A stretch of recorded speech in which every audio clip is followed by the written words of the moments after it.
Bonjour à tous, voici notre projet final pour le cours de créativité. Notre équipe est composée de Ajar, Antoine Filion, Nevio, James, Olivier, Émile et Samuel.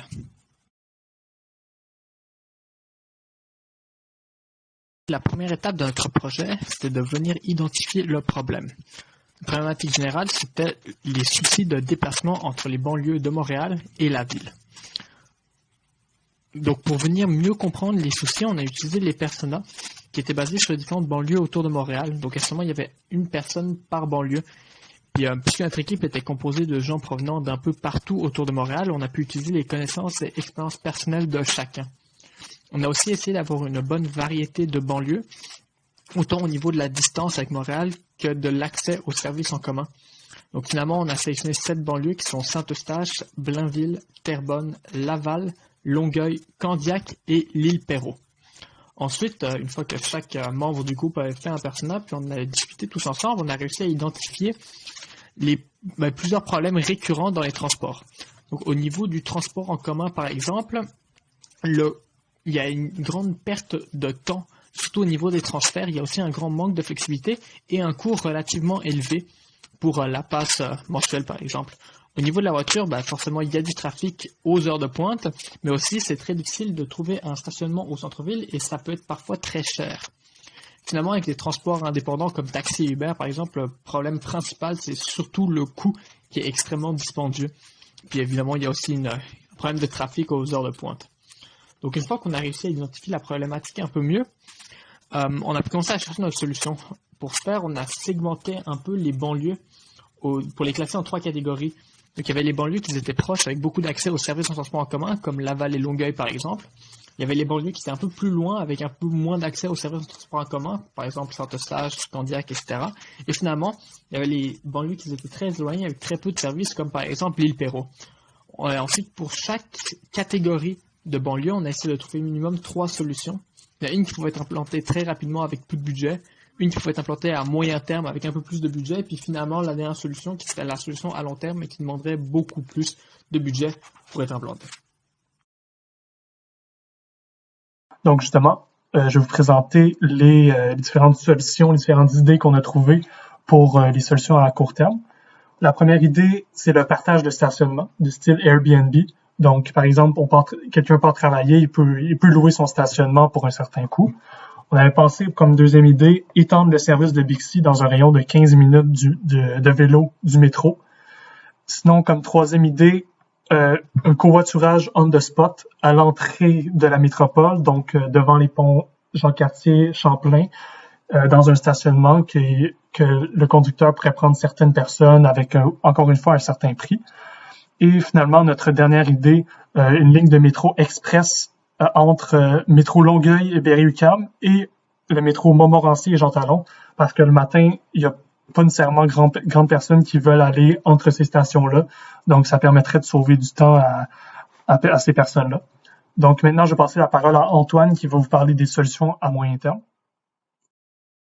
Donc, merci Émile. Maintenant, on va parler des solutions à moyen terme. La première solution qu'on a eue, c'est de décentraliser les stationnements incitatifs pour qu'il y en ait plus qu'un par banlieue. En fait, on mettrait un stationnement incitatif par quartier, puis ça nous permettrait de désengorger le système qui est déjà présent. Autour de ces stationnements-là, on a eu l'idée de construire des services tels que des CPE, des épiceries, etc., ce qui permettrait de réduire le temps de déplacement des utilisateurs. On a été inspiré à faire ça grâce à un de nos personas qui voulait réduire son temps de déplacement pour aller chercher ses enfants à la garderie. La deuxième solution, elle, c'est de créer des voies réservées qui sont séparées des voies pour automobiles puis qui sont munies de barrières aux intersections. Donc ça permettrait aux autobus en fait d'avoir la priorité de passage au feu rouge. Ça leur permettrait de jamais s'arrêter.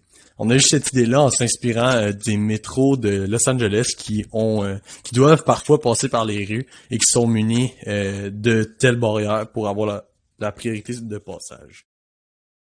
Par après, si on regarde les solutions à long terme, la première solution qu'on a eue, c'est la plus évidente, donc de prolonger la ligne jaune et orange sur le territoire de Laval et Longueuil. Mais ça serait aussi d'ajouter des lignes transversales qui permettraient d'avoir une certaine profondeur dans les banlieues. Cette idée-là, on s'est en fait basé sur ce qui avait déjà été proposé pour la donner.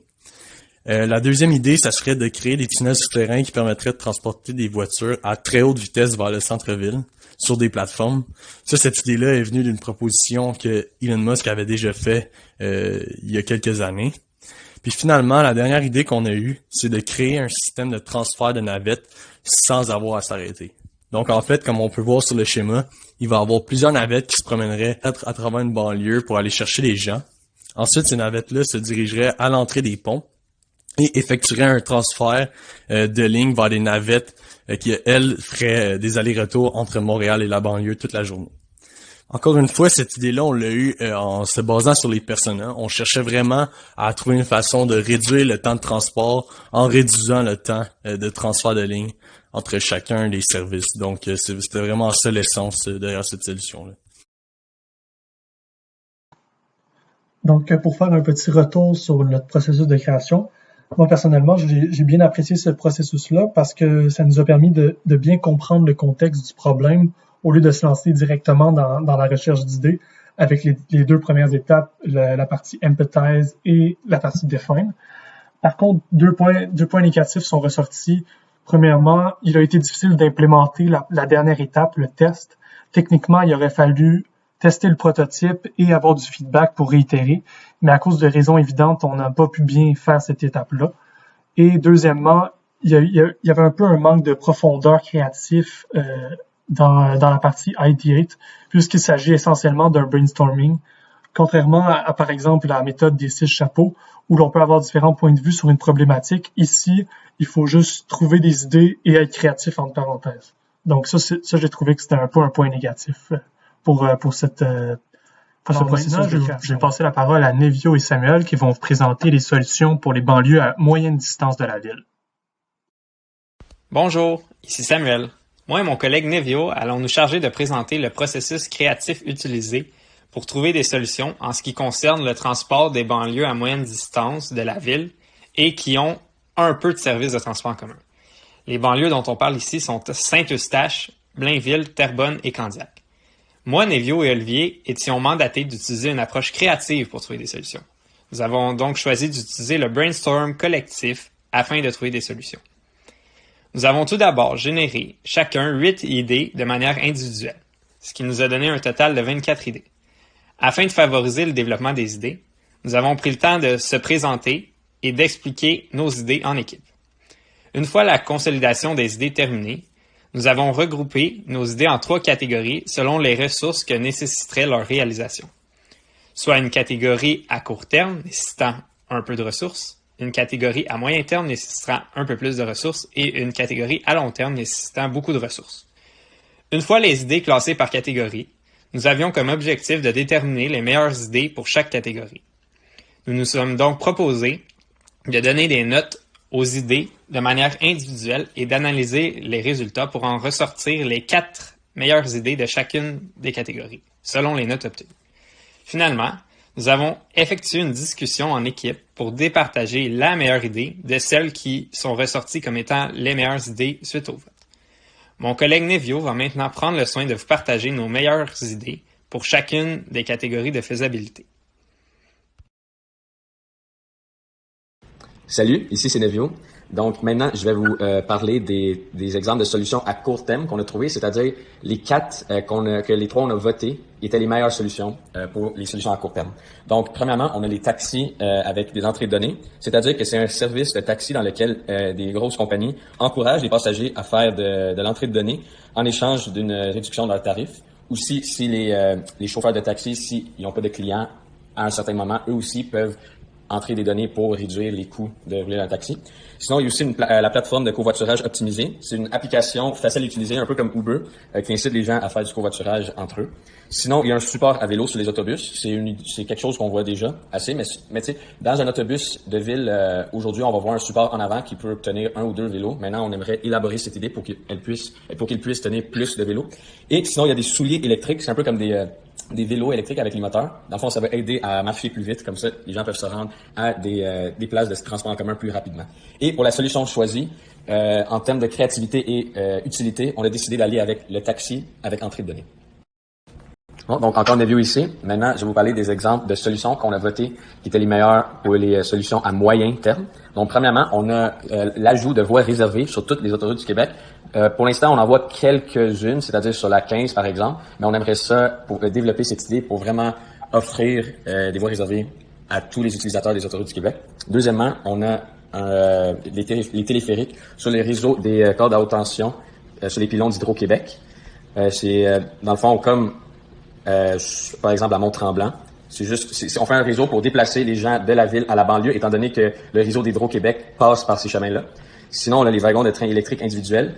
Dans le fond, c'est des petites plateformes qui peuvent tenir quelques personnes à la fois, qui utilisent le réseau de chemin de fer pour déplacer les gens de banlieue jusqu'en ville. Et sinon, on a le TFS avec patin à roues alignés. Ça a été inspiré du T-bar remonte-pente.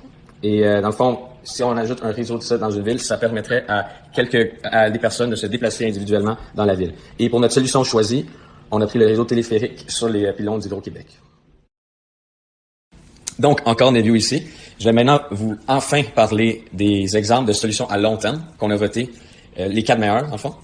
Premièrement, c'est les autoroutes étagées. Donc, pour augmenter la capacité routière des voitures, on mettrait des autoroutes avec plusieurs étages pour enlever l'achalandage des autoroutes présentement. Sinon, il y a la navette aéroglisseur sur un réseau. Alors, dans le fond, ceci permettrait les gens de traverser l'eau pour se rendre de la banlieue jusqu'en ville. Et ensuite, rendu sur l'île de Montréal, il y aurait un réseau pour la navette permettant aux gens de se déplacer en ville. Sinon, il y a une autoroute en boucle autour de Montréal. Dans le fond, cette idée vient du fait que lorsque la marchandise qui vient des États-Unis qui doit contourner la ville de Montréal, en fait, il n'y a pas vraiment de façon de le faire. Il faut nécessairement que tu passes dans la ville. Donc, en construisant une autoroute en boucle, ceci permettrait d'éviter ce problème-là et donc enlèverait du trafic routier sur l'île de Montréal. Et enfin, on aurait un monorail en grand 8, comme vous voyez dans l'image de la slide. On voit c'est un monorail qui traverse la ville et les banlieues et qui circulerait continuellement pour vraiment alléger le trafic routier et sur les présents systèmes de transport en commun. Pour la solution choisie, encore en termes d'efficacité et de créativité, on irait avec le monorail en grand 8. Bonjour, c'est de nouveau Samuel. Après avoir utilisé le brainstorm collectif afin de générer des solutions, moi, Nevio et Olivier avons beaucoup apprécié l'expérience. En effet, nous avons noté plusieurs points positifs en ce qui a trait au brainstorm collectif. Premièrement, cela permet de générer une multitude d'idées. Ensuite, l'aspect collectif permet une amélioration continue des idées, c'est-à-dire qu'une idée proposée initialement par l'un d'entre nous pouvait être améliorée par les autres. Pour continuer, les idées de tous et chacun servaient d'inspiration aux autres pour en générer plus d'idées. Cependant, nous avons aussi noté un aspect négatif au brainstorm collectif. Comme moi, Nevio et Olivier, nous côtoyons régulièrement dans le cadre du cours, il n'y avait pas de gêne entre nous. Toutes les idées, même les idées les plus stupides, pouvaient être proposées sans aucune gêne. Cependant, pour une équipe de travail qui n'est pas habituée à travailler ensemble, certaines idées peuvent être ignorées et ne pas être présentées par peur du jugement. Mes collègues James et Ajor vont maintenant prendre le soin de vous présenter nos processus créatifs ainsi que nos solutions pour la catégorie suivante. Bonjour, donc maintenant je vais vous présenter les solutions qu'on a trouvées pour les banlieues à longue distance ayant peu de services de transport en commun. Donc les banlieues incluses dans cette catégorie sont très similaires aux banlieues à moyenne distance, mais le territoire est moins dense et encore plus éloigné de la ville de Montréal. L'île Perrot était la source de réflexion principale, mais on pourrait aussi y inclure Saint-Jérôme, Sainte-Julie, Chambly, etc. Pour trouver des idées pour ces banlieues, on a employé 3 techniques pour stimuler la créativité, soit le biomimétisme, synectics et le stimuli aléatoire. Je vais commencer par présenter la solution à court terme. Donc pour celle-là, on a utilisé le biomimétisme, où j'ai commencé par consulter le site asknature.org qu'on a vu en classe. J'ai effectué des recherches avec des mots-clés comme protect, transport et move. Je suis tombé sur la section sur l'aquaporin qui m'a fait beaucoup penser à l'osmose. Donc j'ai poursuivi mes recherches dans cette direction en visionnant des vidéos sur le fonctionnement de l'osmose. Le phénomène d'osmose fait référence au déplacement des molécules d'eau d'un milieu moins concentré en soluté vers un milieu plus concentré en soluté. Donc les membranes cellulaires permettent uniquement des échanges du milieu plus concentré vers le moins concentré. Je trouve que c'est assez comparable au trafic pendant les heures de pointe. Donc le matin, une concentration de voitures provenant des banlieues tente de se déplacer vers le centre-ville, alors que le déplacement dans le sens inverse est moins commun. Donc pour notre solution peu coûteuse et immédiatement réalisable, on s'est inspiré de ce phénomène et on suggère d'utiliser les routes dans le sens inverse du trafic pour alléger le trafic routier pendant les heures de pointe. Par exemple, on pourrait utiliser certaines voies sud du pont Champlain le matin pour se déplacer vers le nord. Actuellement, il y a 3 voies vers le sud et 3 voies vers le nord, mais le matin, on pourrait en avoir 5 vers le nord et 1 vers le sud. Maintenant, passons à la solution à moyen terme. Pour trouver une solution, on a utilisé Synectics et nous avons sélectionné le mot trafic comme source d'analogie initiale. L'analogie directe, le trafic est comme une éruption volcanique, un écoulement d'eau, une congestion nasale, une colonie de fourmis, une armée, une parade et un site web surchargé. Donc, passons aux analogies personnelles où on a sélectionné le site web surchargé. En tant que site web surchargé, je me sens débordé, exploité, anxieux, stressé, épuisé, inutile, accaparant, surconsommé, serviable. Et on a sélectionné certains mots pour passer aux analogies symboliques et construire des oxymores. Donc, on a un service inutile, une file d'attente désordonnée, un fournisseur accaparant, une surconsommation épuisée. Et enfin, on a énuméré des analogies fantastiques provenant de d'autres univers, donc des voitures volantes, des licornes et des voitures rétrécissantes, qui pourraient tous être des solutions pour le trafic. Ensuite, j'ai tenté de trouver des solutions pour ces analogies. Donc, une solution pour un site web surchargé serait un système de monitoring du web traffic en temps réel. Et une solution pour une file d'attente désordonnée serait un pager qui te notifie lorsqu'une table au restaurant est disponible. Donc, si on applique ces 2 solutions au trafic routier, avec le système de monitoring de web traffic, j'ai trouvé l'idée d'avoir des caméras sur les routes principales et les ponts qui seraient accessibles au public. Ceci permettrait aux conducteurs de voir l'état des routes en temps réel. Et à partir de l'idée du pager qui te notifie lorsqu'une table au restaurant est disponible, j'ai eu l'idée d'avoir une application mobile qui te notifie lorsque les routes sont à l'état optimal. Finalement, on a combiné ces 2 dernières idées. Donc, notre solution qui exige plus de ressources serait une application mobile qui permet de visualiser l'état du trafic routier via des caméras sur les routes principales. L'application permettrait aussi de notifier l'usager automatiquement lorsque les routes semblent assez dégagées.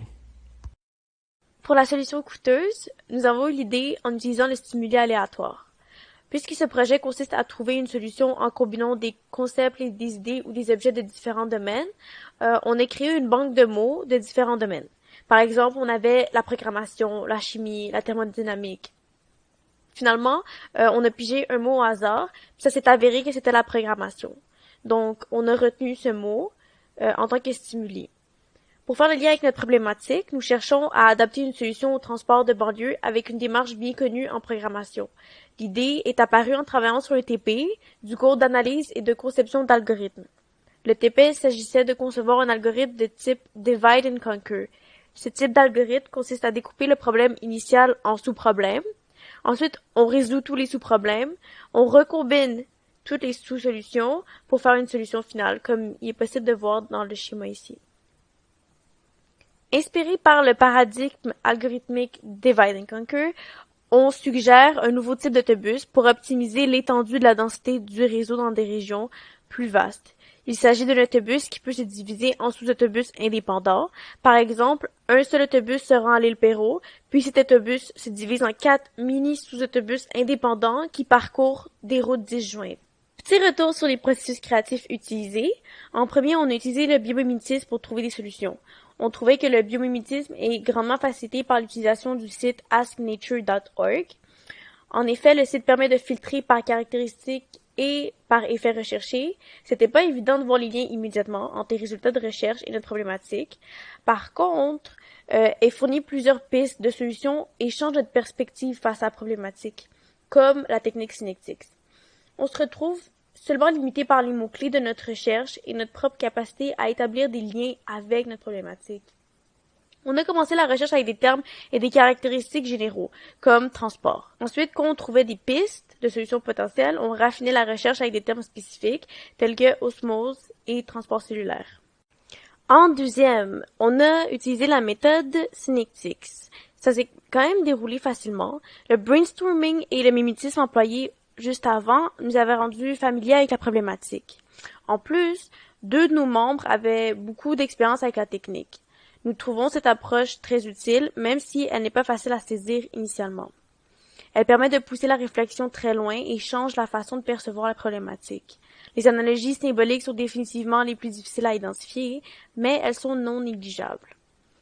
Dans notre processus synectique, nous avons tenté de trouver des solutions aux analogies pour ensuite les appliquer à notre problématique initiale, et je dirais que nous avons bien réussi avec cette technique.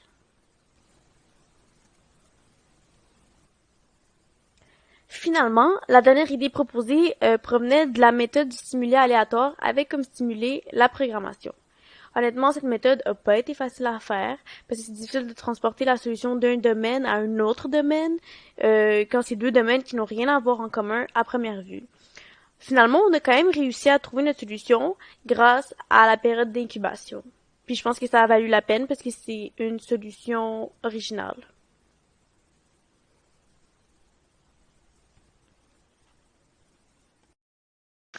Donc maintenant qu'on a un grand portfolio de solutions, on a voulu utiliser la méthode Scamper pour essayer de venir améliorer les idées obtenues. Donc on va commencer directement. Donc au niveau de la substitution, on a pensé qu'on pourrait substituer le monorail pour une autoroute. On ferait essentiellement une sorte de 2 grandes autoroutes en cercle autour de Montréal qui pourraient peut-être et probablement réduire le trafic au final. Pour la catégorie de la combinaison, on a pensé qu'on pourrait venir combiner l'idée du monorail en 8 avec l'autobus divisible et les transferts efficaces pour faire une espèce de monorail qui peut ensuite se séparer en plus petites entités et aller plus profondément dans les banlieues, puis facilement se recombiner pour faire les transferts efficaces. Donc il y aurait 2 grands 8, un grand 8, puis les monorails pourraient par la suite se détacher puis aller chacun dans leur petit chemin de manière totalement indépendante pour transporter seulement un petit groupe de personnes à chaque endroit. Au niveau de l'adaptation, on a pensé à placer la station de Bixi sur le toit du bus. Donc ça fait qu'on pourrait facilement débarquer du bus et prendre un vélo. Puis quand on remonte dans le bus, on peut juste le remettre sur le toit. Forcément, il faudrait une manière efficace de le monter sur le toit et puis de les descendre du toit. Mais ça permettrait directement en sortant du bus d'avoir accès à un autre transport, soit le vélo. Au niveau de la modification, on a pensé qu'on pourrait modifier l'autobus divisible en mettant des vélos à la place. Essentiellement, ça ressemble un peu à l'idée précédente, mais ce serait comme une sorte de grosse plateforme qui se placerait comme un bus, mais qui permet facilement d'embarquer et de débarquer avec son propre vélo. Donc, essentiellement, dès qu'on arrive à notre arrêt, on pourrait juste sortir du bus en roulant avec notre vélo. Donc, ce serait une sorte de grosse plateforme de transport de vélo sur lequel on pourrait être aussi. Au niveau de la catégorie production, on a pensé qu'on pourrait utiliser les caméras des téléphones qui sont souvent installées sur les pare-brises des voitures pour surveiller et mettre à jour l'état du trafic et répertorier les places de stationnement disponibles. Donc ça ressemblait à l'idée de l'utiliser pour faire une application qui filmerait le trafic, mais à la place, ce serait tous les téléphones ensemble qui viendraient faire un suivi de trafic, mais aussi qui permettrait de venir trouver des places de stationnement disponibles pour les autres. Au niveau de la catégorie de l'élimination, on a pensé à éliminer la visualisation du trafic par les caméras dans l'application justement, parce qu'on pourrait simplement avoir une indication pour savoir si la route est congestionnée ou pas. On n'a pas besoin de physiquement voir la route pour ça, ce ne serait pas nécessairement un élément essentiel. Finalement, pour l'étape de renverser, on a pensé à inverser l'idée de l'osmose, donc c'est-à-dire on créerait des bouchons. Plus il y a de trafic, moins il y a de voies disponibles. Donc ça pourrait paraître contre-intuitif, mais en faisant cela, on inciterait beaucoup le transport en commun qui pourrait au final réduire la quantité de trafic, parce que si en tous les cas on est tout le temps coincé dans un bouchon, peut-être que finalement on prendrait l'autobus ou la voiture à la place dans des voies, ou le métro à la place dans soit des voies réservées, ou sinon simplement le métro en souterrain. Donc parmi toutes ces idées, celle qui nous semblait forcément la plus intéressante et la plus pertinente, ce serait sans doute celle du monorail en 8 avec des wagons divisibles qui pourraient facilement se rattacher. Au niveau de notre idée sur le processus de création, notre opinion sur le processus de création, c'est que ça nous permet facilement de venir penser à des idées qui pourraient paraître totalement absurdes, simplement parce que la catégorie le demande. Quand on prend l'exemple de renverser, par exemple, ça paraît complètement absurde de diminuer le nombre de voies quand le trafic augmente, mais ça pourrait peut-être fonctionner au final. Puis ça nous force aussi à être dans un mode de pensée unique. On explore un seul aspect du problème à la fois, donc on peut se concentrer sur une seule question en même temps, plutôt que d'avoir plein de possibilités devant nous. Il faudrait juste se limiter à une seule. Par contre, les grands inconvénients de la méthode de Scamper, selon nous, c'est que les catégories peuvent parfois se mélanger. On ne sait pas exactement où l'idée devrait se situer, dans quelle catégorie elle rentre, est-ce qu'elle rentre dans plusieurs, est-ce qu'on utilise justement, avec cette idée-là, est-ce qu'on a par hasard utilisé plusieurs des catégories? Dans ce cas-là, est-ce qu'elle serait pas une idée viable selon Scamper? C'est un peu ça les problèmes qu'il y avait et les inconvénients qu'on a trouvés à la méthode. Donc, en conclusion, on a vraiment aimé l'expérience vécue dans le projet d'équipe. On a utilisé 7 différents outils qu'on a bien appréciés. Dans ces outils-là, il y en a 2 qui nous ont vraiment surpris, comme le biomimétisme et le Synectics, qu'on pensait pas que ça allait bien s'appliquer à notre projet, mais finalement, ça a donné des très bons résultats. On a aussi vraiment apprécié le travail d'équipe, en fait. Le processus d'idéation aurait jamais pu être aussi rapide si on n'avait pas été tous ensemble. Donc, ça c'est quelque chose qui a été apprécié. Et je voulais terminer en vous disant merci de nous avoir écoutés. Et si jamais vous avez des questions, n'hésitez pas.